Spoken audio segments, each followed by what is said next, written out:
John Charles Thomas is a rare and splendid human being of great, really protean ability and accomplishment. He's someone who refused to let childhood poverty and the ravages of segregation define him. He rose above all that. He's also a person really abiding cheerfulness and optimism.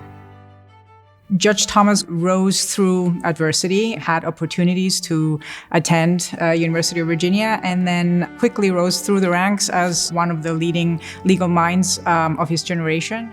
I was born in 1950, raised in the era of civil rights movement and the March on Washington and Dr. King. And our teachers in the segregated schools that I attended until I went to high school told us that we had no choice but to make a difference in life.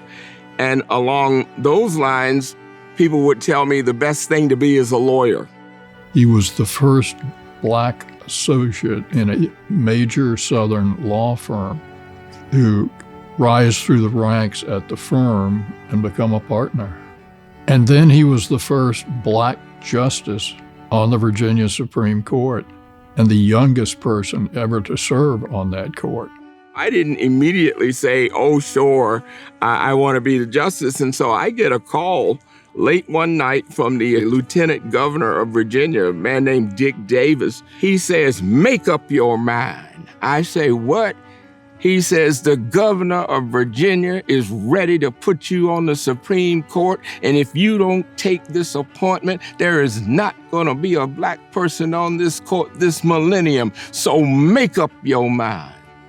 So we hung up the phone. I talked to my wife about what all this meant. I thought about the long history of Virginia and change that I was told I had to be a part of. And I guess it was the next day I called the lieutenant governor back and I said, okay, let's do it. We met in 2010 at a dinner party, and I said, hi, I'm Sophia, I'm a composer. Who are you? Well, I'm a poet. I am also a judge, but I'm a poet first. When he was very young, his grandfather got him to memorize long, complex poems. From the time John was just a child, he was standing up and reciting poetry, and he obviously enjoyed doing it, in addition to being just unbelievably good at it.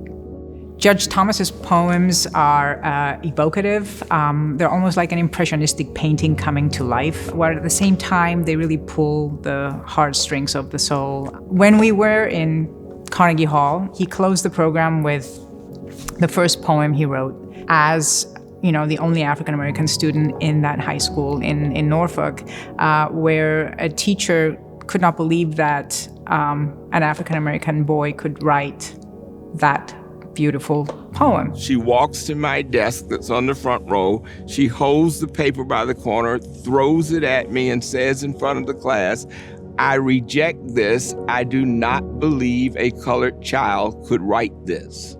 And that poem was the poem I started with at Carnegie and the poem I ended with.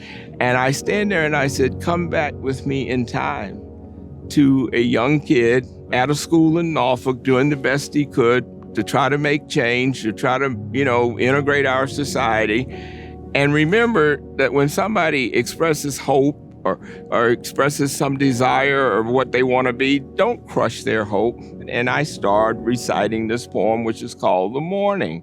I said, the morning is the time for man to rise, review the things that formed his past, make all his disappointments and mistakes quite clear, so they will be his last.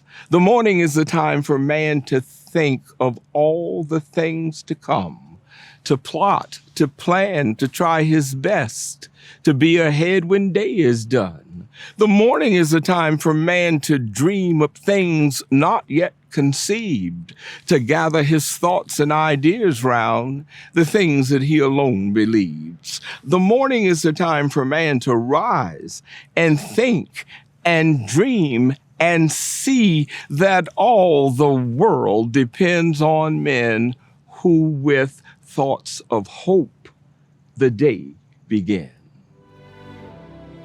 John has had an amazing and highly productive, extraordinarily significant life. He is deeply committed to William and Mary also. Service for 12 years on the board carried with it real impact.